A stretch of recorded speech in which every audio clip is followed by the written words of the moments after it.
tous et aujourd'hui dans cette nouvelle vidéo nous allons utiliser un user checker. Alors c'est quoi un user checker?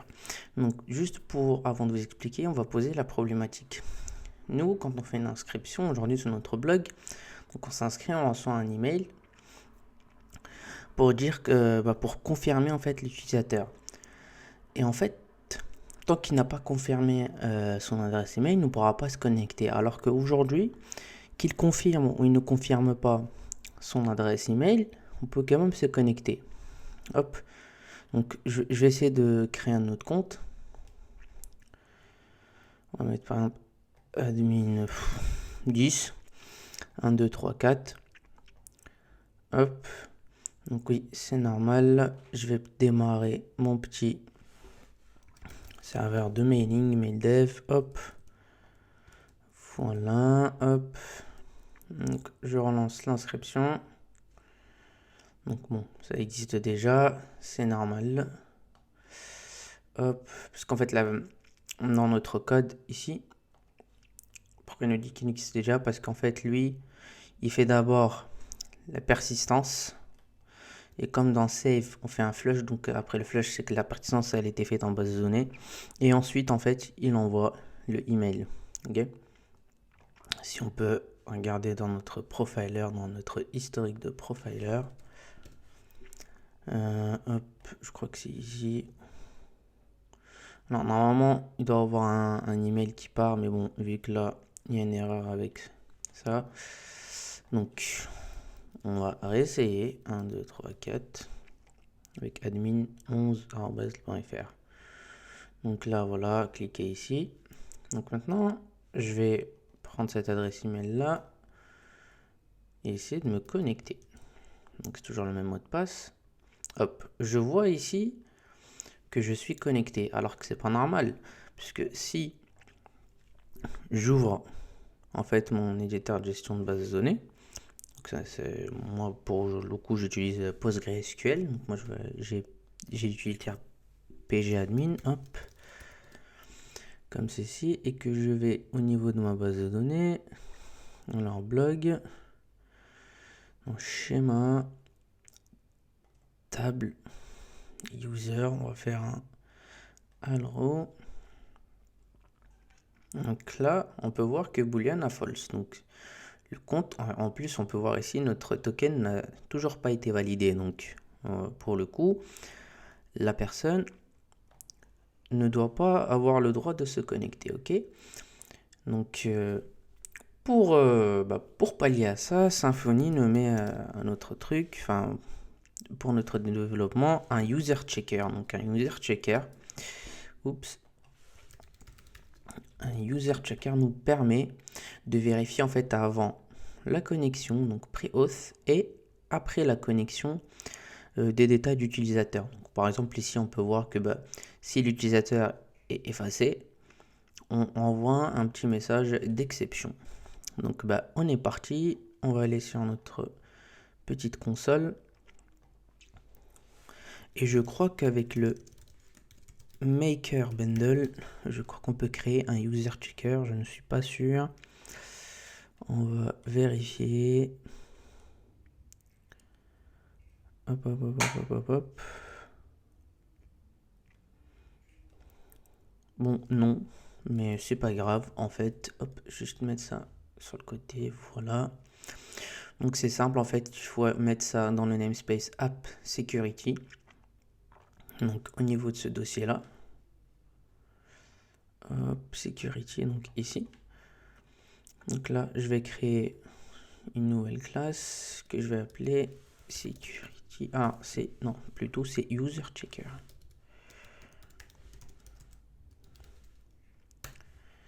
Oups. Alors, faut faire attention, hein, de bien vérifier user. Hop. Je suis OK pour qu'il me renomme ma classe. Voilà. Et donc celle-ci, elle va étendre de user checker interface. Enfin, plutôt, elle s'implémente de user checker interface. Oups, voilà. Donc là, mon éditeur IRL, il me dit qu'il y a 2 méthodes à implémenter. Donc, on va implémenter ça. Donc, add méthode, j'ajoute les deux. Et voilà. Donc, si on va juste reprendre cette logique-là. Donc, d'abord, nous, ici, bon, bah, c'est simple, hein, on check si c'est une instance de AppUser. Voilà. Donc là, eux, ils ont mis un alias. On va faire de même. Hop, comme ceci. Et du coup, là, c'est pareil. On fait la même chose. Donc là, en fait, c'est pour checker si c'est bien une instance d'utilisateur qu'on reçoit. Si c'est pas ça, on renvoie rien. Donc nous, comme vous pouvez le savoir, nous, on va checker, non pas après la connexion, mais avant la connexion, si notre utilisateur a bien activé son compte. Et je pense que vous l'avez deviné, c'est super simple. On va checker get enable. Alors c'est get. Hop. Non, normalement, j'ai oublié comment ça se nomme.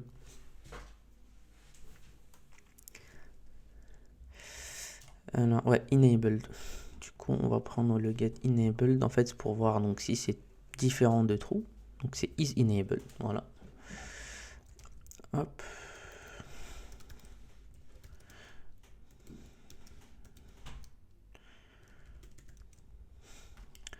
Alors normalement ça doit me faire un get.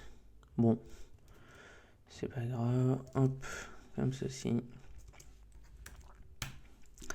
Voilà.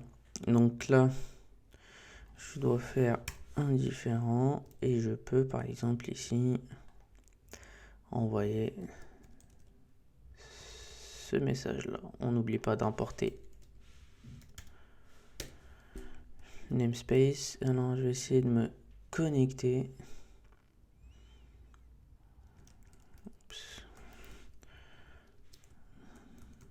Avec le 11.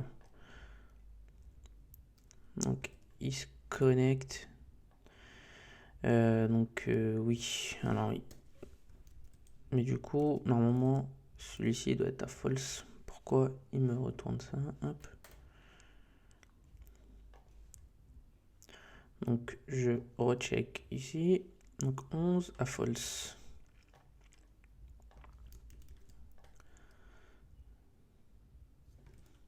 Ah oui, c'est tout à fait normal. Il faut en fait l'activer. J'ai complètement zappé, bah oui, puisque certes, on lui demande d'utiliser l'user checker, mais on lui indique pas comment l'activer. En fait, c'est pareil que le Login Authenticator. Donc, il faut aller modifier dans notre security.yml et ajouter ça dans notre firewall main. Donc, celui-ci. Donc, je vais pas faire le pattern alors que je crois qu'il est déjà mis. Non, pas du tout. Donc, on va mettre le pattern. Donc, toutes les. Comment dirais-je? Donc, c'est pour dire que toutes les URL qui commencent par slash. Donc, il aura accès à aucune URL. Hop. Et hop, user checker. Et là, du coup, donc si c'est true, donc il est valide, donc on va rendre cette condition, alors que nous, non. C'est différent de true, donc si c'est false, là, on rentre ici. Je vais déconnecter, rafraîchir la page, me connecter. Et là, logiquement,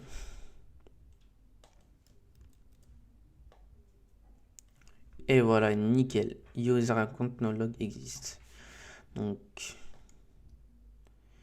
on va juste dire votre compte n'est pas actif. Voilà. Donc si je relance, votre compte n'est pas actif. Donc voilà, maintenant on va essayer de cliquer ici pour confirmer. compte actif.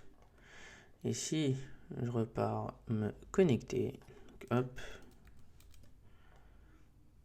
voilà. Donc on a vu aujourd'hui comment faire pour